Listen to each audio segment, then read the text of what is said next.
bem-vindos a mais um episódio do nosso podcast Entre Neuroses e Risos.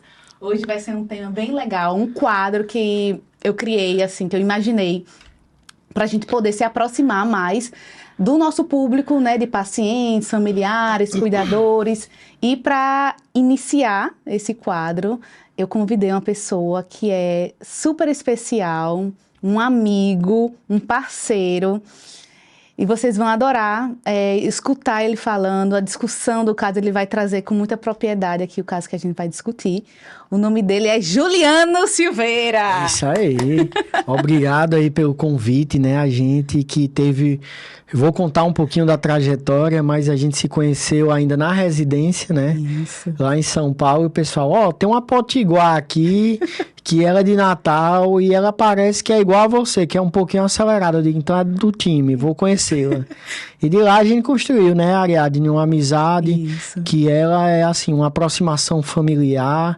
E é um prazer estar aqui num podcast que a gente vai discutir um pouquinho de medicina, mas não é uma medicina para médicos. Isso. É uma medicina para a população, né? A ideia não é aqui dar aula, a gente vai conversar de como a gente...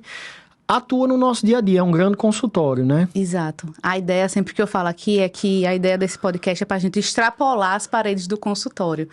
Principalmente na nossa área, né? Psiquiatria, geriatria, em que as coisas acontecem, às vezes de uma forma muito silenciosa, ninguém entende como é que é a conduta, como é que aquele profissional age, enfim, quais são os casos que ele atende, e poder trazer para o público, né? Aproximar mais o público da gente, de nós, né? Profissionais, mas também como um alerta, um sinal, né, do que a gente vivencia todos os dias. Sem dúvida. A gente sabe que a questão digital, ela acaba sendo um meio de acesso, né, à informação. E assim, a gente vê tanta coisa que não tem tanta evidência científica, e a gente pode trazer muita informação de qualidade e com evidência científica num bate-papo. Exato. Numa discussão de caso, como a gente faz. A gente liga para o colega... Ariadne, tô com uma dúvida nesse caso, o que é que você faria? É o que a gente vai fazer hoje aqui, não é? Exato, exatamente, perfeito. É isso que a gente já faz nos bastidores, que eu vivo perturbando ele, viu? E eu também, ele perturba mais que você me perturba. Me salvando, assim, de umas frias que eu entro, e ele me ajuda muito. Então, hoje vai ser mais, assim, de mostrar para as pessoas realmente o que é que a gente faz nos bastidores ali, um bate-papo, uma conversa, e trazer o que a gente vê na nossa prática, tá? Então, assim, a ideia... vou olhar para a câmera, inclusive. A ideia vai ser o quê, gente? A gente vai apresentar um caso que eu escrevi aqui, um caso... real, né? É real, mas o nome é fictício, isso. Obviamente. Mas um caso real, com elementos... realmente da nossa prática, o que a gente vê, o que acompanha, e a gente vai parando e vai discutindo e vai trazendo nossa vivência, nossa experiência, claro, aliado à ciência, né, o que a gente tem de evidência científica, como se trata, como se aborda, como se vê isso, enfim. Então, essa é a ideia desse momento aqui com o Juliano. Antes disso... Júlia, você vai se apresentar aqui pra galera. Eu tava dizendo aqui antes que eu não vou mais apresentar ninguém. Vou ler currículo, não vou mais. Eu quero que você se apresente, porque, veja, a ideia é que seja uma coisa livre, leve, né? Aqui, então, nada mais livre e leve do que você poder se apresentar, como você quiser. Não, perfeito. Assim, eu sou potiguar, sou natalense, uma coisa que é bem curiosa, porque... boa parte da minha formação eu não fiz aqui. Sim. Eu entrei muito cedo na faculdade, entrei com 18 anos no curso de medicina, acho que foi até um pouco precoce. Eu queria ter um pouquinho mais de maturidade, mas foi um curso muito bom. Eu fiz no Piauí, fiz na Estadual do Piauí, uma universidade que estava despontando, e foi um curso muito intenso. Foram 6 anos que parece... na época que a gente está cursando, parece que são 12 anos. É verdade. Mas hoje eu olho para trás e parece que foram 6 meses. Foi um curso de medicina muito intenso, a gente tinha, só contextualizando, eram 20 alunos numa turma. Sério? Então o professor sabia todo mundo pelo nome, sim. Conhecia até a letra. Quem esquecesse de preencher o nome na prova, ele entregava já com o nome preenchido. Que massa. De lá, retornei para Terras Potiguares, vim fazer uma parte da minha formação aqui na Clínica Médica, na UFRN, e uma das coisas curiosas que alguns conhecem, quem é mais íntimo sabe, que eu, antes de velejar na geriatria, eu me aventurei alguns meses na cardiologia. Admiro ainda a especialidade de cardiologia. Mas assim, a gente sempre, quando a gente não se encontra em relação à especialidade, a gente sempre acha que tá faltando uma pecinha do quebra-cabeça. E eu gostava de tudo. Eu digo, poxa, eu sou cardiologista, tô fazendo aqui, mas eu gosto de neuro. Gosto de psiquiatria. Até botei naquele trend, o que é que você flerta? Com a psiquiatria sempre. Meu primeiro trabalho foi em psiquiatria. Quem assim, não flerta com a psiquiatria, meu filho? É uma ciência linda, linda. Tô olhando pra você aqui, psiquiatria é linda. Se você for estudando medicina, faça. Eu aconselho demais. E depois descobri a geriatria. E dentro da geriatria, como na psiquiatria, é um mundo, né? Aí foi até a oportunidade, eu fui pra residência lá em São Paulo, cursei alguns anos. E no último ano a gente teve a confluência da formação, né? Que a gente fala muito do CEREDIC, né? Que era o Centro de Referência em Demências.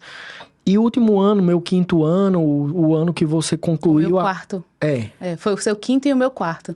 5º ano, eu podia ter sido neurocirurgião nessa Olha aí, vez, tá né? vendo? Mas ia ser feliz, né? Mas respeita... Mas perdeu a oportunidade. A psicogeriatria, a neurocognição, que era a área que a gente estudava, reunia psiquiatras, geriatras e neurologistas. E foi um ano que a gente compartilhou de muito aprendizado. Muitos não conhecem lá, mas você vê uma consulta que tinham 3 médicos atendendo um paciente, né?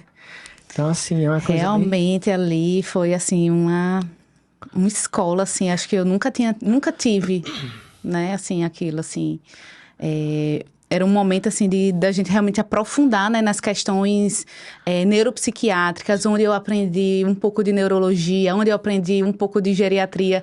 Quem não sabe, na faculdade eu flertava com geriatria. Eu ficava ali e tal. Vou, não vou. Vou, não vou, né? Mas aí, no último ano, enfim, a psiquiatria me pegou. Mas aí eu vi que eu poderia fazer, né, psicogeriatria. E aí eu fui fazer psicogeriatria. Né? Então, foi aí que a gente se encontrou, lá no CEREDIC, lá no Nossa das Clínicas, foi realmente, né, assim, e poder trocar, né, com grandes profissionais, né, isso foi muito legal, conhecer muitas pessoas que ainda hoje a gente tem contato, que são referência, né, na neurologia, na psiquiatria, na geriatria. Que seguem produzindo bastante capítulos de livro. E assim, a intensidade que era aquela formação, porque a gente via muitos pacientes, né, além dos atendimentos que a gente fazia, a gente compartilhava os outros casos, então assim, não dá nem para contabilizar, acho que passa a faixa de 400 pacientes se a gente for pegar os dias de atuação, né? Sim, e quão rico foi, assim, a gente compartilhar tudo aquilo, né? Quanto eu aprendia vendo os meninos da neuro fazer os exames e tal, quanto eu aprendia com vocês, né, da geriatria também. Vendo questões clínicas. Enfim, questões né? clínicas, tudo, assim, realmente... E sempre a gente teve vontade, né? Vocês não sabem, mas é porque eu fico perturbando o Juliano há muito tempo. Mas ele ainda não se rendeu, mas ele se renderá. São 7 anos, né? 7 anos de até a rendição. Não sei não, mas enfim, eu ainda tenho, minha esperança ainda tá firme. Mas assim, da gente, né, de alguma forma, passar isso para as pessoas, né? Eu acho que a gente tem esse propósito, porque a gente se identificou muito lá na residência, na formação. Então, eu acho que a gente tem esse propósito. Claro que é difícil, porque, enfim, a vida, ela anda de uma forma, às vezes, que a gente, né, não imagina e nem planeja. Mas eu acho que quando a gente consegue alinhar, né, as formações com um propósito, né, com um objetivo maior, que é trazer benefício mesmo, né, para aquelas pessoas que nos procuram, cara, acho que aí é a chave, entendeu? E eu vejo muito sentido na combinação, né, da assistência ao idoso, na combinação do psiquiatra, do geriatra, do neuro, para mim faz muito sentido. E os não médicos também, né? Os neuropsicólogos, equipe interdisciplinar, pra mim, né? assim, Cara, assim, mas ainda vai sair do papel, vai sair na minha... Vai. Eu acho que a gente tem que... É tudo uma curva de aprendizado, se a gente já chegou até aqui, que eu consegui trazer essa criatura aqui, então, assim, eu já tô bem feliz. Eu também, sem dúvida, sem dúvida. E é um prazer estar aqui, assim, a gente vai reviver um pouquinho dos bate-papos que a gente tinha e mostrar que, assim, conhecimento nunca é demais, né? A gente vai trazer um tema sensível, né? A gente vai discutir um caso híbrido, né? Que é real, mas se tornou fictício para poder trazer um pouco disso. E a gente vai relembrar esse bate-papo de São Paulo e vai construir sim um dia, não desistir não. Tô esperando, viu? Deixa os meninos crescerem, né? Um pouquinho, tá chegando lá. Então, gente, vou pedir pra produção, que agora eu tô chique, que eu tenho até a produção, colocar aí na telinha o casinho. Eu vou ler, tá?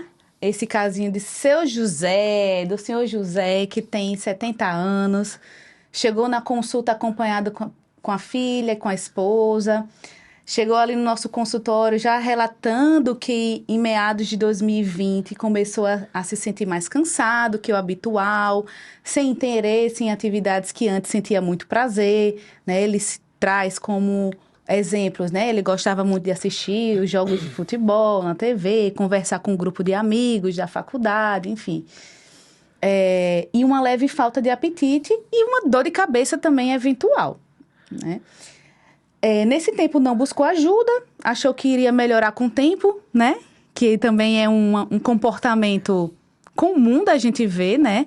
De aparecer, às vezes, os primeiros sintomas, parece ali bem sutis, uma coisa leve, e a gente vai atribuindo a outras coisas e vai passando batido, né? Uhum. Nunca chega pra gente nesse nível assim, né? Não, nunca é fácil, mas a graça da coisa é de não ser fácil, né? Pois é, então assim...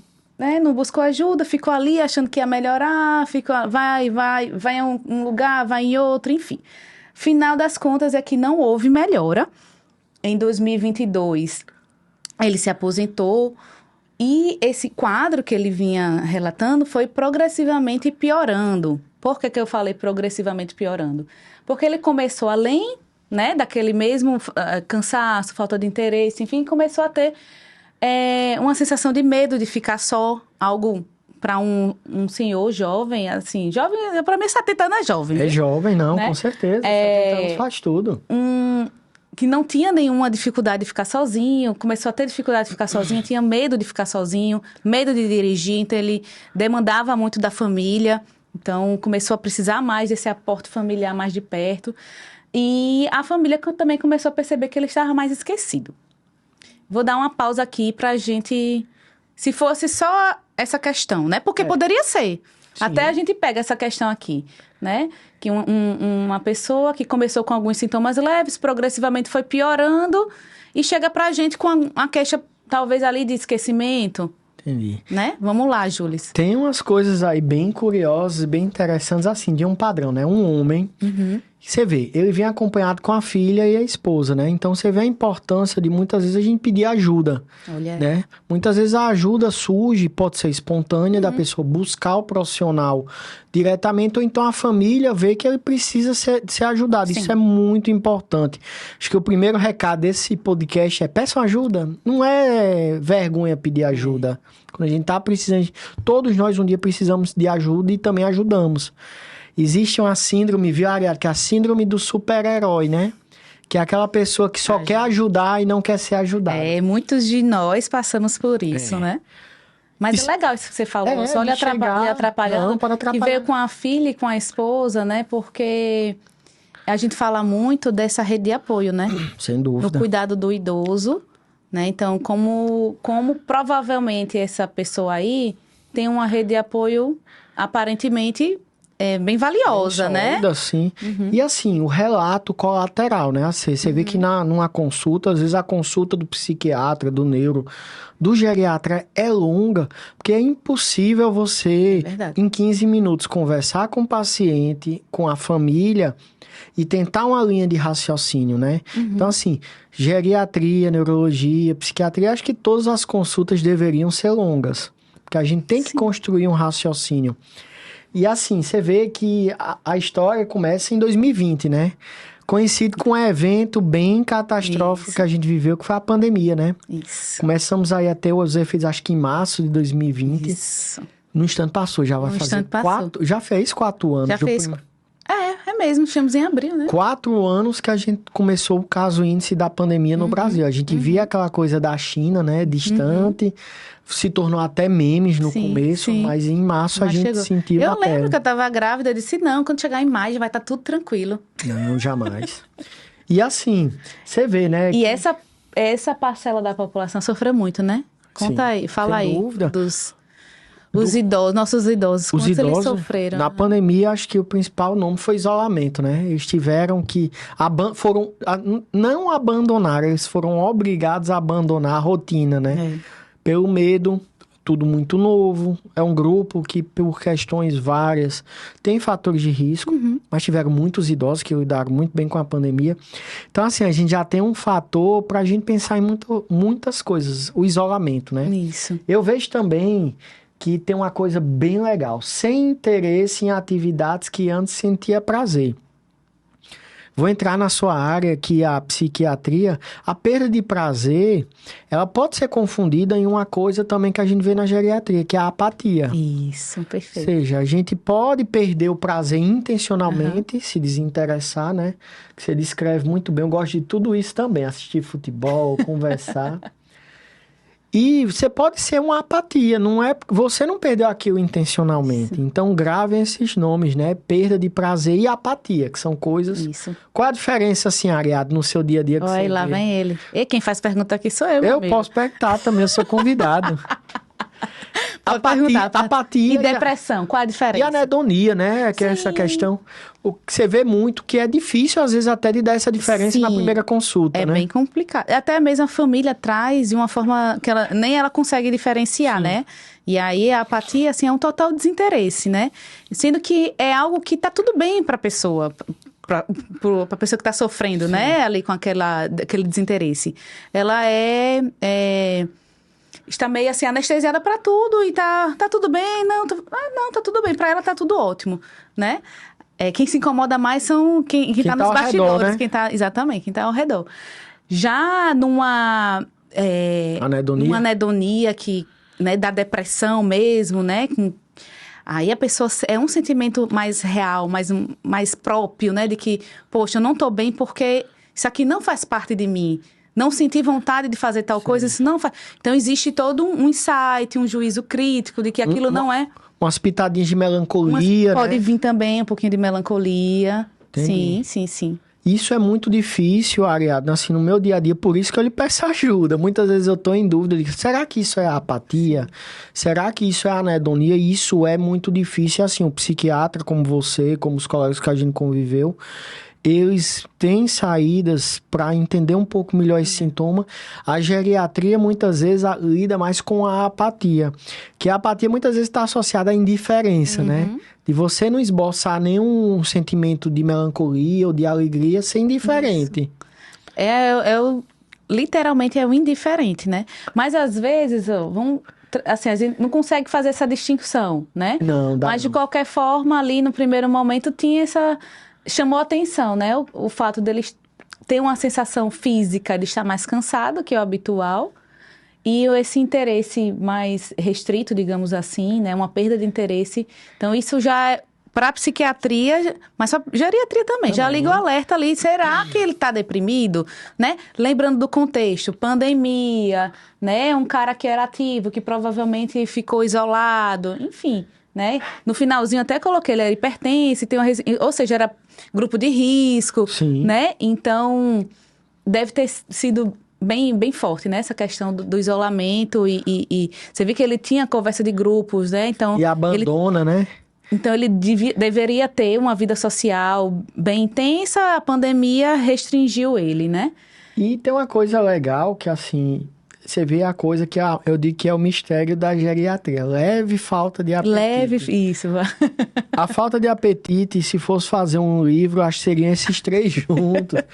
Porque não assim, é uma queixa comum, né? Falta de apetite é uma coisa muito comum.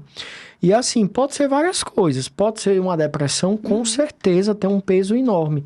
Mas uma demência também leva a uma falta de apetite e até uma seletividade, né? Demências, assim, às vezes o indivíduo não quer comer arroz, feijão, macarrão, mas não, se der esse negocinho aqui de doce, ele come em meia hora. Uma penca de banana. Ele bolo. Pão. Ele não tinha paciência, comia banana, pão. A seletividade, né? Gente, era coisa assim, né? Cada bem história, diferente. né, que a gente ouvia. Mas veja, e essa coisa do apetite é uma coisa que talvez até você receba bastante no consultório, porque aí tem, né, os pacientes que acabam, muitas vezes, não leve, mas intensificando perda de peso, né? Ficando sarcopênicos. Então, o geriatra acompanha muito. Mas, como você falou, pode ser um sinal, pode fazer parte de uma síndrome depressiva, mas também pode fazer parte de um outro contexto, até né? uma doença da tireoide pode causar sintomas parecidos com depressão e perda de peso. Exatamente. Aí você faz um exame de tireoide, um TSH, um T4 livre, que faz parte da investigação das duas coisas. Aí você diz, não, tô com hipotireoidismo. Certo? E vai justificar a perda de peso. Olha que coisa curiosa, isso é um padrão do homem idoso. Não buscou ajuda, achou que iria melhorar com o tempo. Aí é a história. Raramente chega um homem no consultório de meia-idade, idoso, sozinho. Tipo assim, não. Ou ele vem na condução coercitiva, ele vem com a esposa, vem com a filha. Porque a mulher tradicionalmente se cuida mais. Ela busca mais ajuda, né? A mulher, ela busca mais ajuda. Culturalmente, né, Ariadne? Eu acho que desde a questão de preventivos na adolescência, adulto jovem, mamografia, já gera um hábito de cuidado. O homem não, o homem só vai lembrar que tem próstata quando já começa as piadinhas do toque retal, daquilo, aí ele, opa, tá chegando. Aí os amigos começam a fazer aqueles memes, aí ele diz, opa, vou me cuidar. Mas eu acho que o cuidado, ele não tem idade, né? Acho que eu sou geriatra, aí o pessoal brinca, mas o geriatra procura quando? Eu digo, depois do pediatra. Já pode ir pro geriatra. É verdade, viu? A gente tem que... tirar esse estigma, né, de que o homem não procura ajuda. Ele tem que procurar, né? Ele sofre também, né? Mas, assim, isso é muito comum e eu falo, pelo menos na psiquiatria, puxando a sardinha, a gente vê muito isso com o adoecimento psíquico, né? Entendi. A gente vai segurando. Segura. Eu até brinco assim, eu falo, ninguém vai para o psiquiatra fazer um check-up do psiquiatra. Não, devia fazer, né? Assim, rever como é que estão as emoções. Mas ninguém vai. Então, assim, você segura e vai aguentando ali até o negócio estourar. Mudou muito, mas a gente vê que há um estigma ainda negativo de associar a psiquiatria à loucura. Tipo assim, a questão da invalidez social. Ou seja, só leva-se ao psiquiatra quando você é disfuncional. Não. O psiquiatra, como geriatra, como neurologista, ele também tem um trabalho importante de orientação.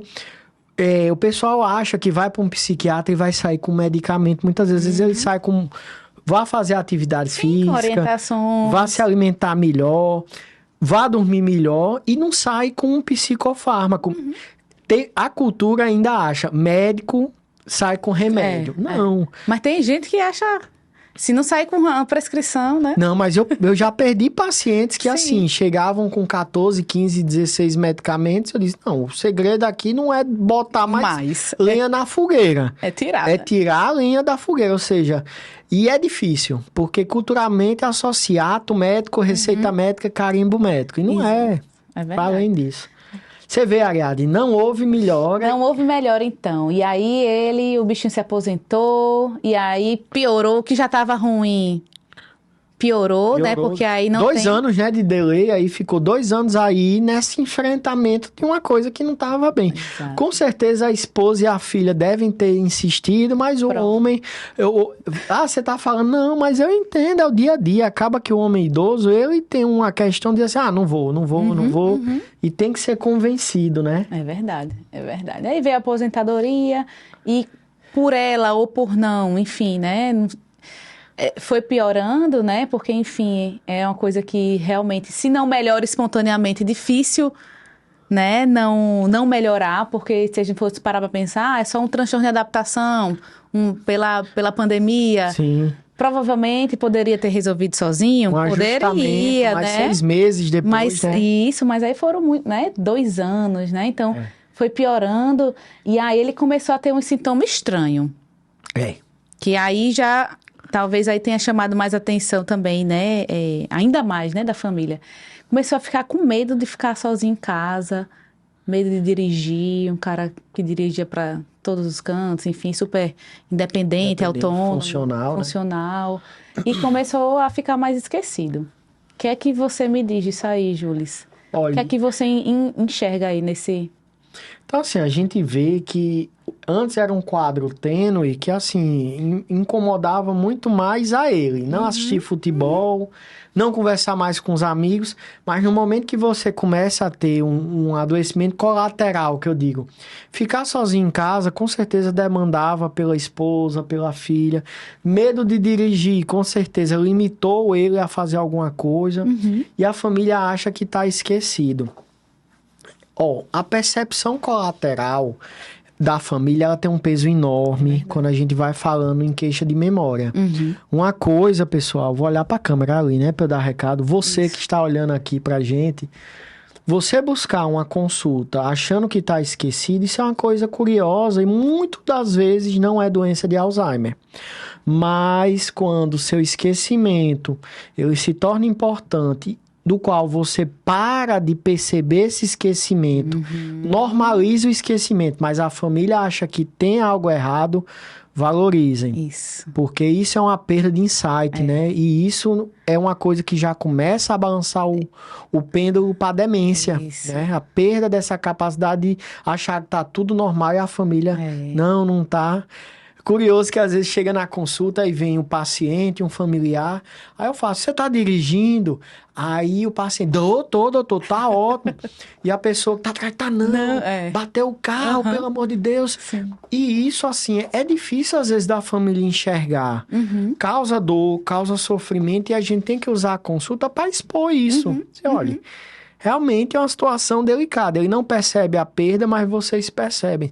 Na depressão já é diferente. A pessoa tem uma percepção, um insight do que está ocorrendo, né? Pode ter, né? Se for uma depressão, pensando numa depressão pura, né? Sem psicose, né? Sem nada por trás, né? Realmente o insight ele é preservado, né? Mas pensando nisso que você falou, essa perda de insight também, ela liga o nosso alerta, né? Nossa, red flag, né? Red flag. E tem que ter cuidado para não confundir com aquela coisa da supervigilância, né? Também. Que às vezes a família ela abraça demais, eu digo assim, que até todo o abraço apertado é doloroso. Então a família cerca tanto às vezes o idoso que o impede de fazer coisas que ele sabe fazer. Então a gente tem que estar de olho no que é perda e o que é deixado de ser feito por comportamentos. Ou seja, a pessoa não sabe mais dirigir, é uma perda. Mas ela deixou de dirigir por causa de um sintoma depressivo. Ela deixou de dirigir porque a família não quer. Isso.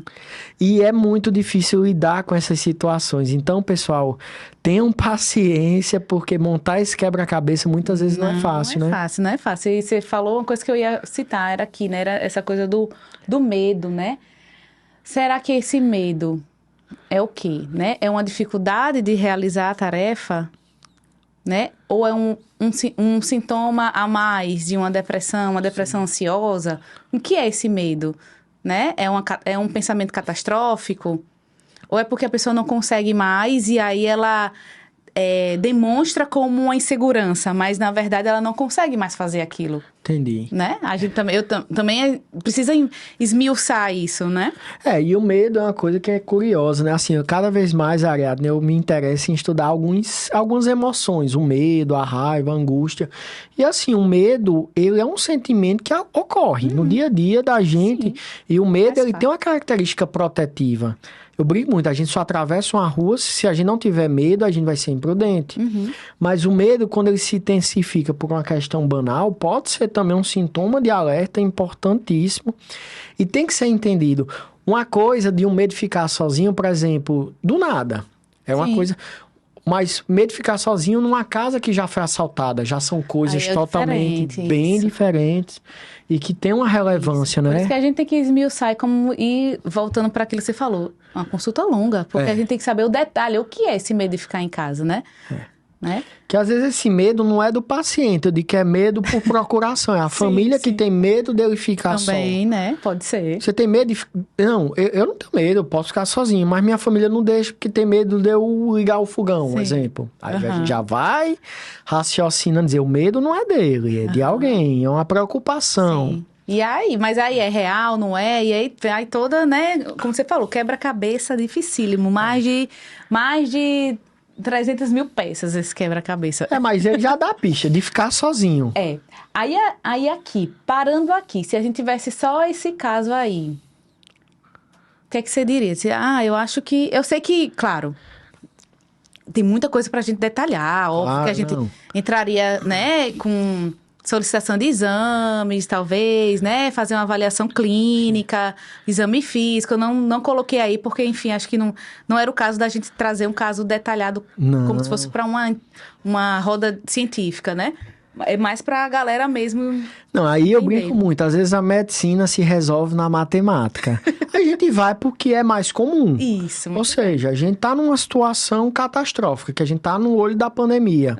Tem sintomas que são muito sugestivos de depressão.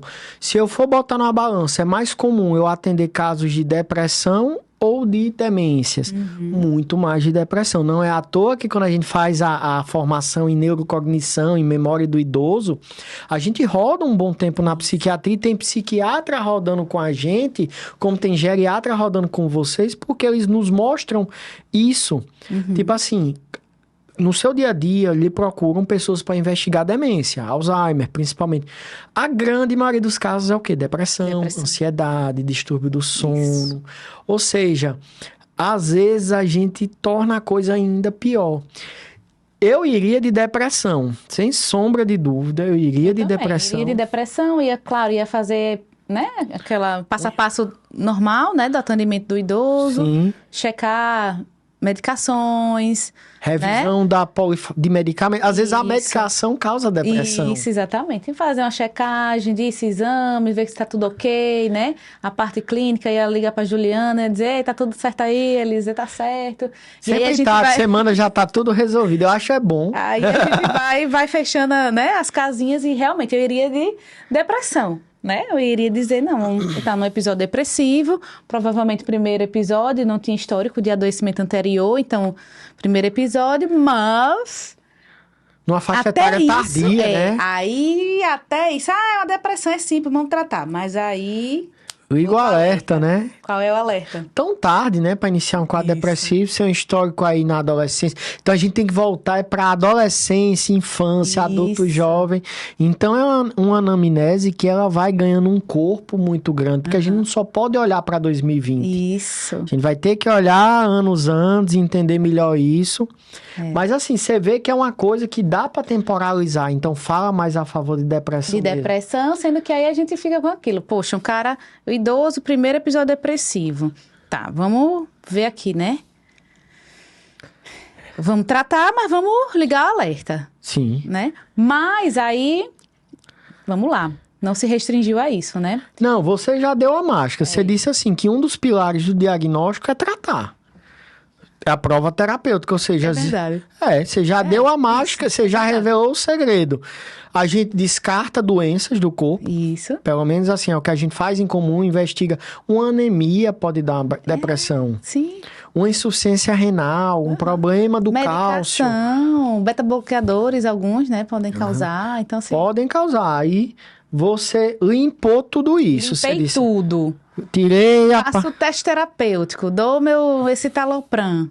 Inibidor de recaptação, né? Aí que são drogas seguras. E o paciente, assim, começou com a dose, né, de um antidepressivo.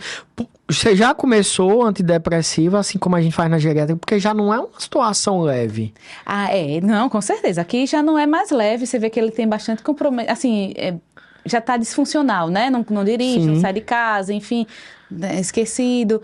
Agora, minha pergunta para você é o quê? Nesse caso aí, né, você já pediu exame de imagem? Neuroimagem? Olha, nesse caso aí, Arion, eu faria. Por quê? Porque eu já olhei lá pro final, eu vi que ele é hipertenso e tem resistência insulínica. Na verdade, era pra estar lá na frente, né? Pra gente Não, dar mas esse tudo bem. históricozinho, mas enfim. Mas eu pediria, sim, neuroimagem. Porque, assim, a gente tem que descartar também causas estruturais de depressão.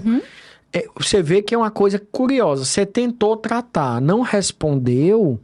Você pode ter quadros de doença cerebrovascular, pequenos AVCs, que simulam depressões. Sim. Ou seja, foi legal você ter falado isso, pescando isso do final, né? O cara é hipertenso, tem uma resistência insulínica. Então, tem que pedir neuroimagem para descartar que uma doença, talvez neurológica, doença cerebrovascular de base, esteja causando a sintomatologia depressiva. Perdão. Porque ela vai lá no...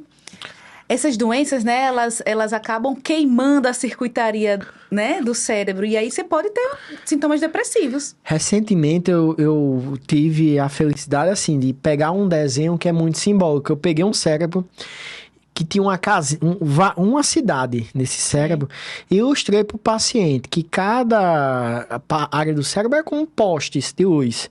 E que a hipertensão, olha aí, você telespectador, se a hipertensão não é controlada, diabetes não é controlado, tabagismo, consumo excessivo de álcool, você pode ir apagando esses postes do cérebro. E vai dando os curto-circuito. Vai. Né? A gente associa muito a doença cerebrovascular a déficit motor, né? Sim. Ah, não. Entortou a boca, teve AVC. Não entortou, não teve. Negativo. Isso. O AVC pode não deixar sequela motora nenhuma. Mais cognitiva e psiquiátrica, e, enfim, isso a gente vê, né? Então, é muito importante você falar isso. Muito mesmo. Por isso que, às vezes, as pessoas se surpreendem. Por que vai pedir ressonância?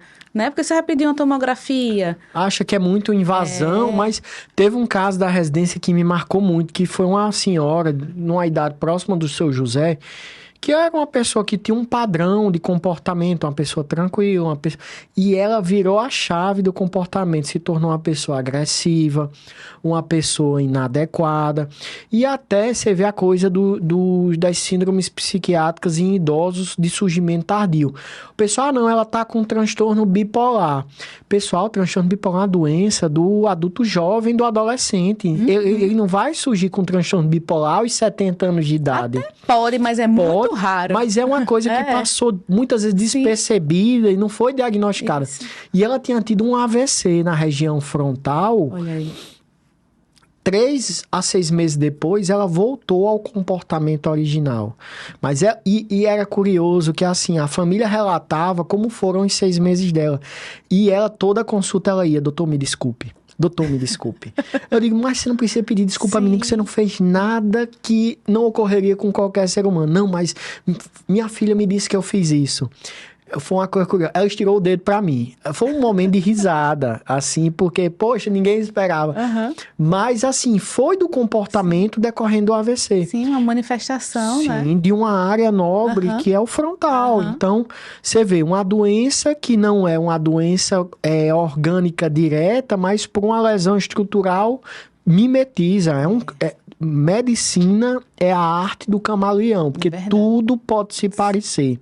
Verdade. Né? Por isso que faz parte dessa nossa investigação, né, para esse senhor, né, um cara que aos 70 anos abre um quadro depressivo, supostamente um episódio depressivo, tem doença, né, vascular. Fatores de risco, hipertensão, apesar de controlados. Então, acabou-se. Tem que pedir neuroimagem. Sim. Né? Aí a coisa não podia ser fácil, né, Ariadne? Você meteu bala. Quando chega pra nós, não chega assim, né? Tranquilo. Não, nunca é fácil. Aí esse senhor, né, começou a apresentar nas últimas semanas um comportamento estranho. Começou a verbalizar frases do tipo que estava morto, que o seu corpo não era real, né, dizendo que os órgãos internos, né, estavam deteriorando. E aí começou a parar de comer, não bebia mais água, não tomava remédios. Houve um comportamento, né, de recusa total por acreditar que os órgãos estavam paralisados, porque ele não estava mais vivo e não fazia mais sentido comer, nem beber, nem nada. Eu lembrei desse caso que a gente teve eu acho que é o segundo caso que eu vi na vida. Um foi com você. Você foi muito bondosa em dizer que está se deteriorando, porque na verdade o relato foi de que estava apodrecendo, né? Eu não quis usar essa palavra. Não, mas aqui é para chamar a atenção mesmo, porque assim, um paciente chegou e disse a você me ligou, estou preocupada porque ele disse isso. Isso é uma coisa gravíssima, né, Ariadne?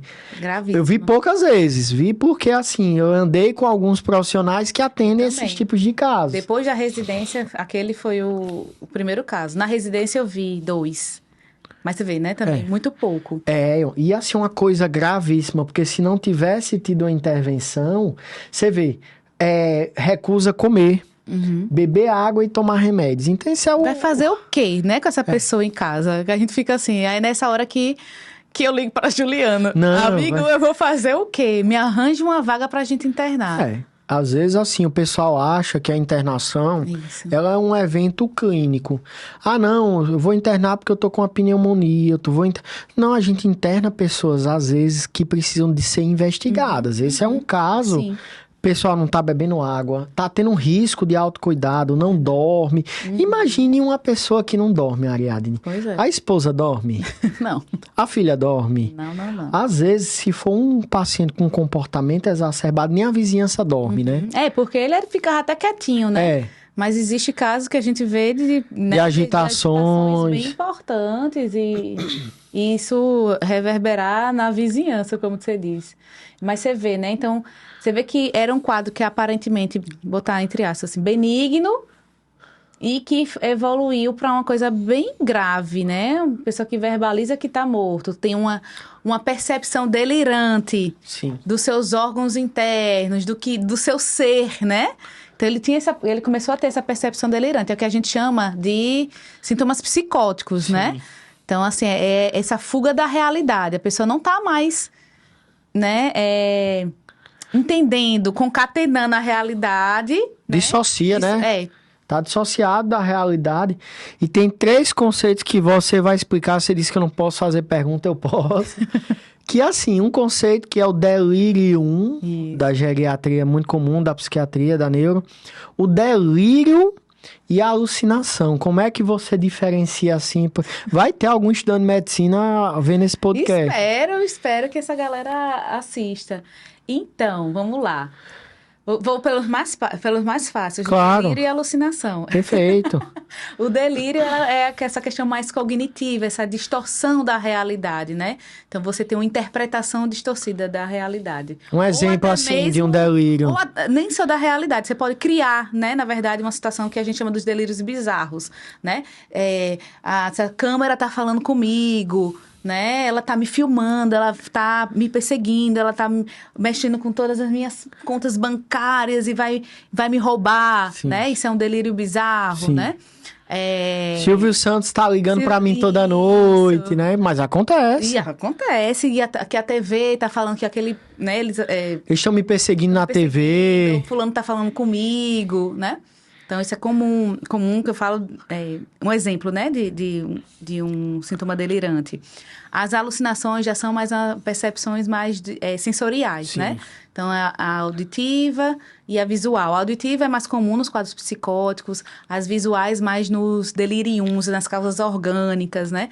Então, aquela percepção de ouvir vozes, e às vezes é uma voz, 2, 3, um monte de voz falando, vozes que dão comandos. Então, pode existir, são as alucinações auditivas. E as visuais, né? Desde vultos a insetos, bichos, imagens, né? E aí, fala mais a favor de algo mais orgânico, clínico, que a gente tem que investigar, né? E a flutuação, né, do delírio, eu acho que é o que ajuda muito o geriatra e assusta muito a família, que no delírio o paciente flutua, né? Tipo, você passa a visita no hospital de manhã, ele tá ótimo, meio-dia ele piora, de tarde ele tá ótimo de novo, e assim, quem visita vai ver um paciente totalmente diferente, aí chama muito a atenção e a alteração, o jet lag, né? Dele à noite tá acordado, de dia ele tá dormindo. E é uma coisa bem difícil. É, por isso que, gente, não negligencie. Quando a gente tem um idoso com essas alterações de comportamento, tem que investir. Ah, mas eu não quero ir para o hospital. Mas, gente, às vezes não dá para ficar em casa, né? Às vezes é uma coisa que realmente é uma infecção, tem que cuidar, né? Às vezes é um quadro desse aí, mais grave, que a gente vai explicar melhor, e tem que investigar, então vai ter que internar. Como é que a gente cuida de uma pessoa dessa em casa? Vai ficar mandando vir consulta de 15 em 15 dias, semana em semana, não tem. A pessoa que não come, não bebe, enfim, olha o risco que ela está exposta, né? E com toda essa questão... alterada, assim, da cognição, da percepção mesmo, né? De quem ela é, dos outros. Então, isso realmente é um caso grave. Então, um caso que aparentemente começou leve e foi caminhando para uma, vou dizer assim, né? Uma depressão psicótica. Sim. Né? Então, sim. A gente poderia afirmar, né, com esses dados que a gente tem aí, que era um senhor que teve uma depressão com sintomas psicóticos, Sim. né?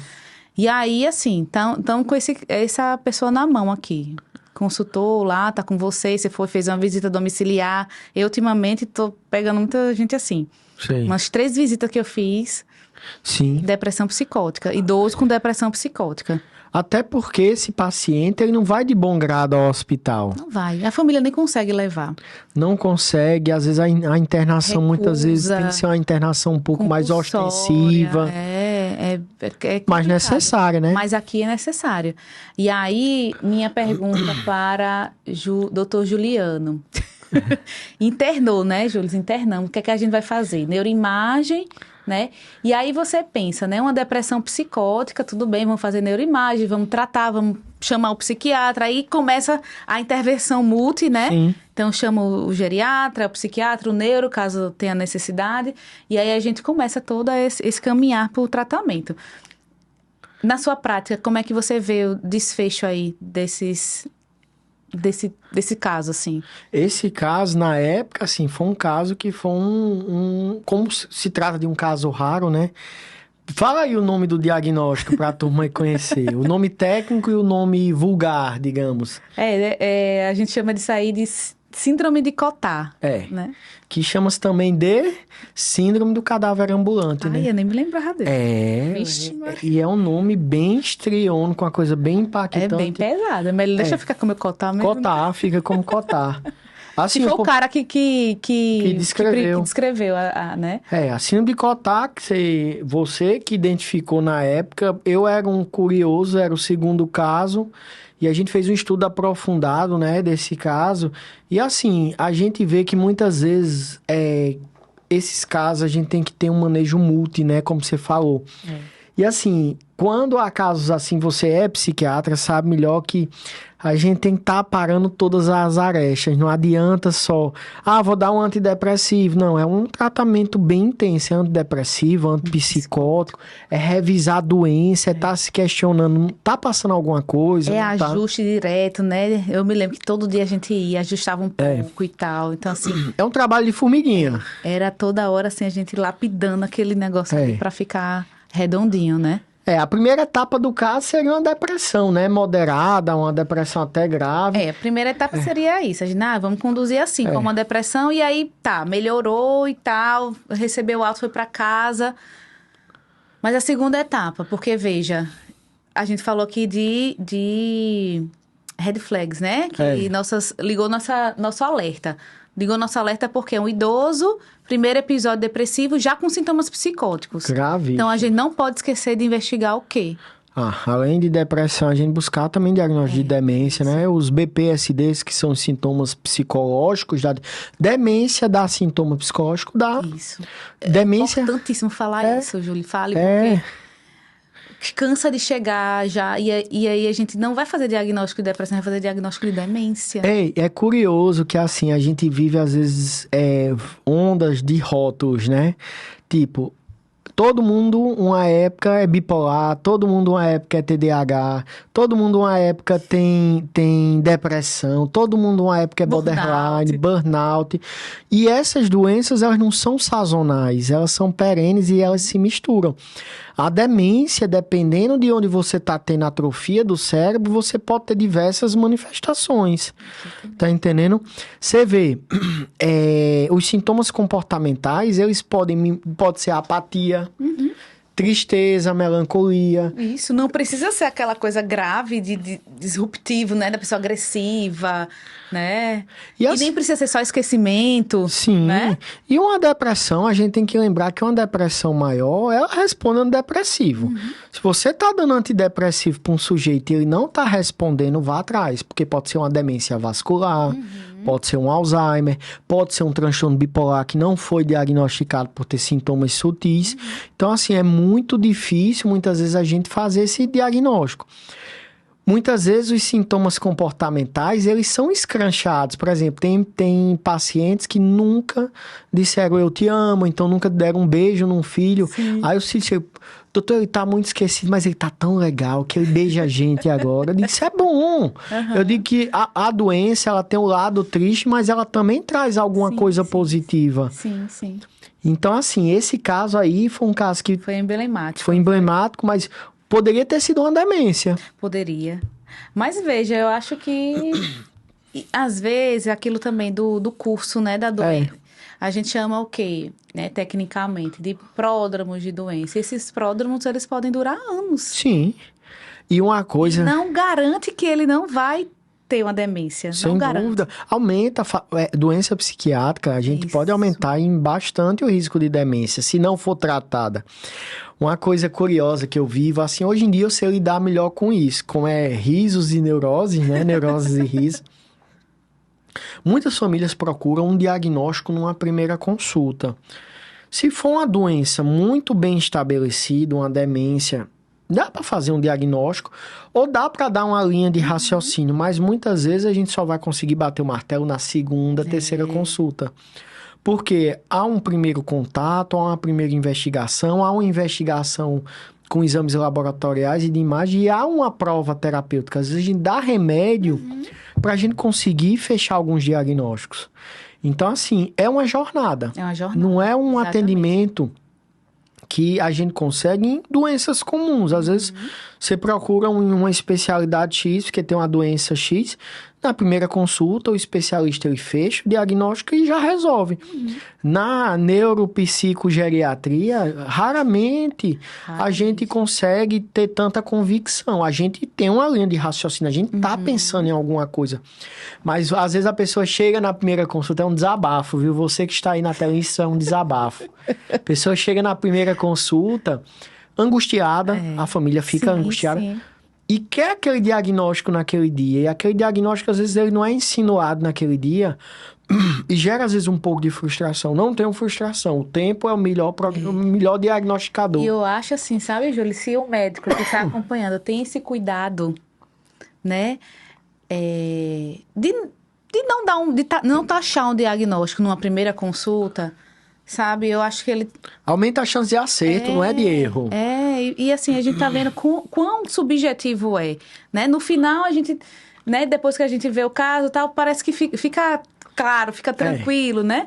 Mas não é uma coisa que se desenrola assim fácil. Não, esse daí então...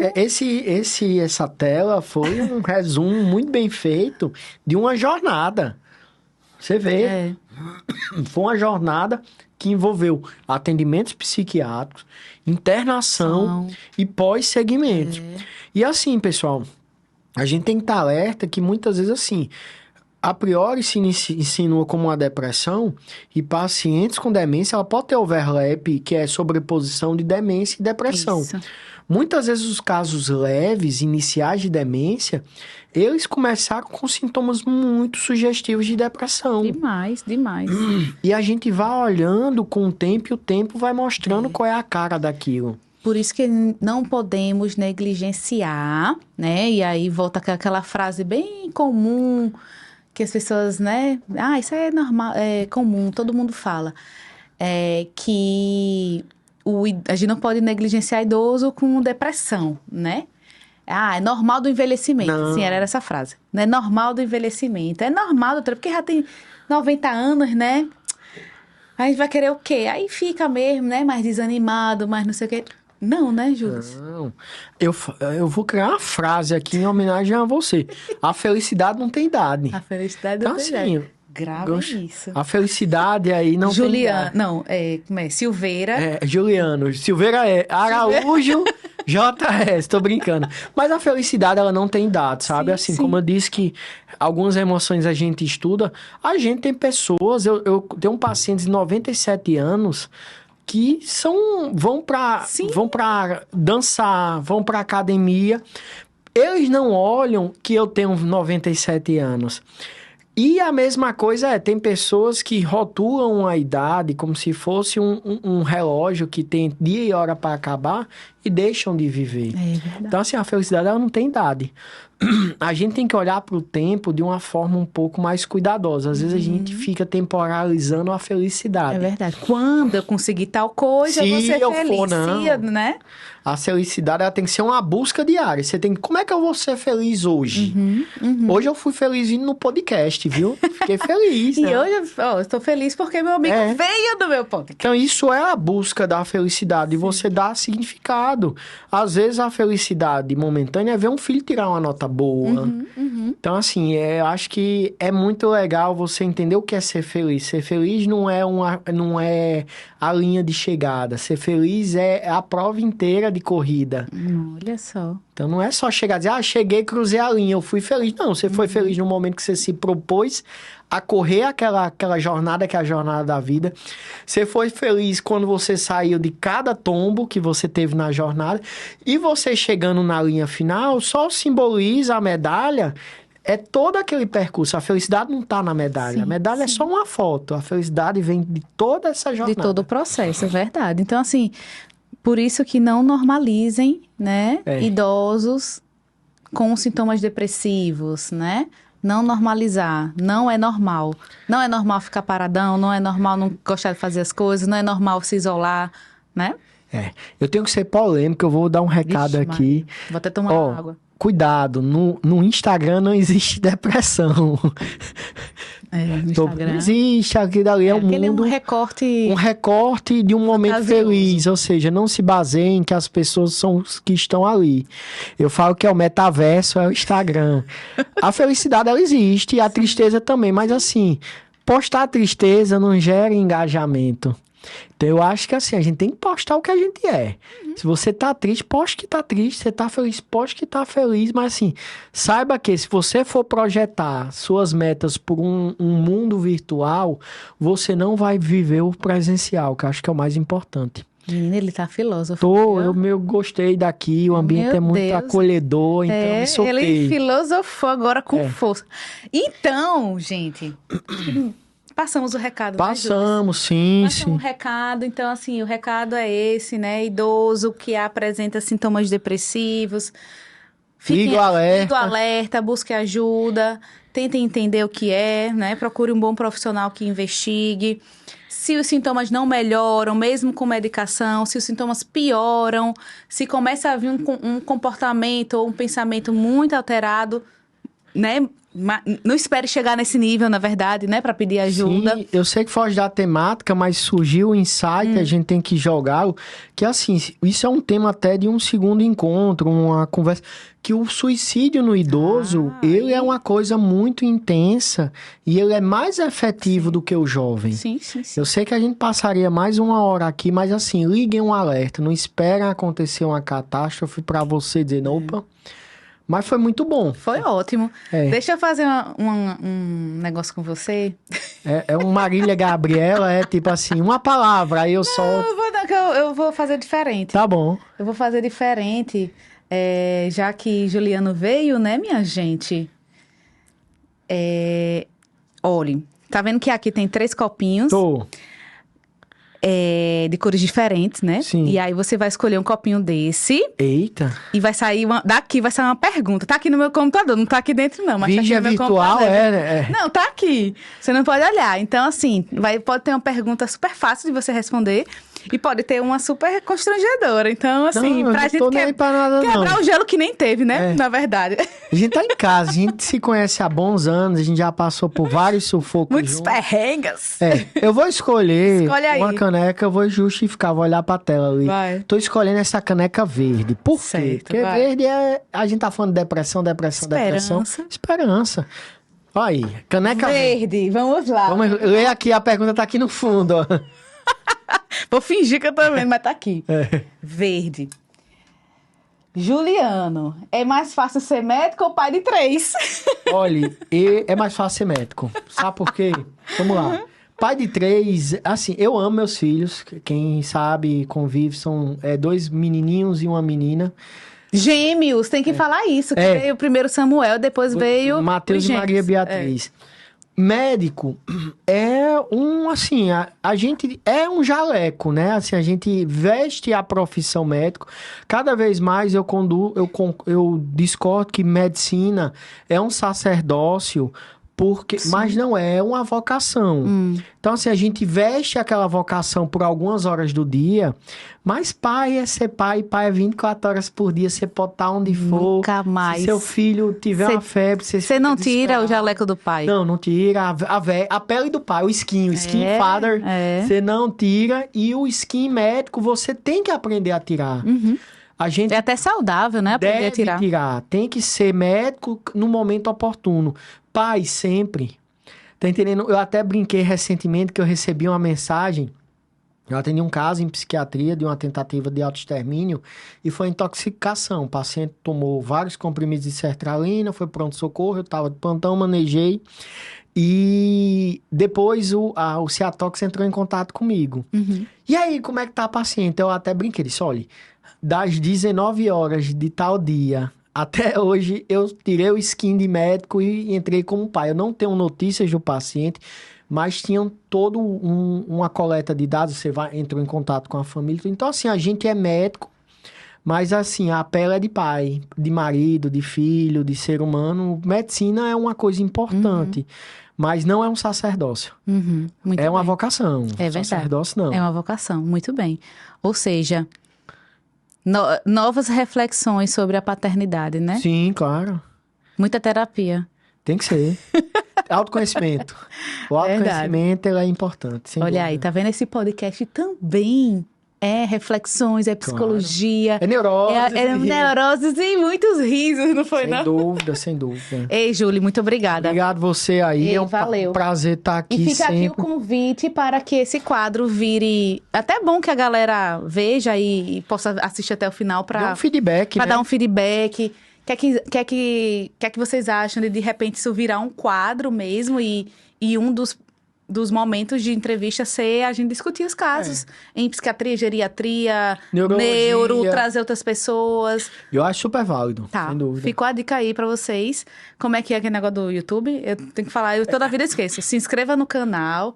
Ativa o sininho. Dê o like e compartilhe.